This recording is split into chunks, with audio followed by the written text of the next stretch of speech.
Patay ang isang 7 taong gulang na bata matapos mabaril sa isang compound sa Malabon. Ang suspect ang kanyang 10 taong gulang na kalaro. May news to go si Sherry Antores. Mga tulo ng kandila na lang ang mababaka sa compound na ito sa Malabon City kung saan nabaril noong April 9 ang 7 taong gulang na si Mark Zander Ala, taga Mindoro na nooy nagbabakasyon sa bahay ng kanyang lola. Ang suspect ang 10 taong gulang na kalaro nila na napiton umano matapos di makasagot sa isang tanong habang naglalaro sila ng teacher-teacheran. Naglalaro po kami. Narinig po kaming 3 na baril. Nakita, oo po. 3 putok? Hindi po. Ano? Isa lang po. Isang putok. Tapos? Nakita na lang po namin si Sandel na nakahiga na. Nadala pa si Mark sa ospital pero pumanaw din dahil sa tama sa ulo. Pag nag-flashback po yung mukha ng anak, ang apo ko yung nakita ko po siya na kaundasa niya, naliligo po sa sarili niyang dugo. Kaya po parang hindi ko po kaya yun.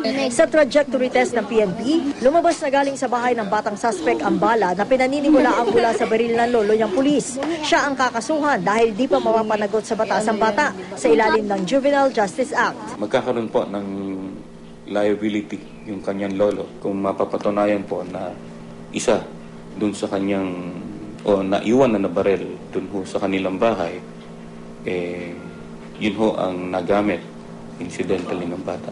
Pwede po siyang makasuhan administratively ng serious neglect of duty.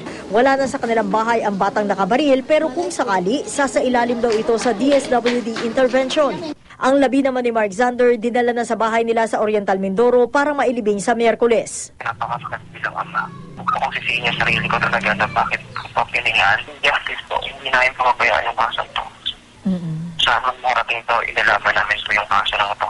Ayon sa Group of Gunless Society, dapat bigatan daw ang parusang ipinapataw sa mga nagpapabaya umano sa kanilang mga baril. Dapat meron siyang taguan o gun safety deposit box na siya lamang ang pwedeng magbukas noon.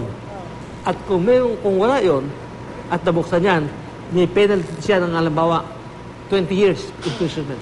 Mungkahi naman ang grupong Pro-Gun, dapat daw palaging naka-lock and key ang lalagyan ng baril at dapat tinatanggal ang bala kung di ginagamit. At higit daw sa lahat, kailangan binibigyan edukasyon din ng mga bata sa bahay kung para saan talaga ang baril. Marami napapanood ng mga sine, yung mga tungkol sa violence, sa gera, naglalaro ng mga Counter-Strike, di ba? Mga modern warfare, yung mga violent game. Dapat ituruan ng mga bata na hindi totoo yung laro.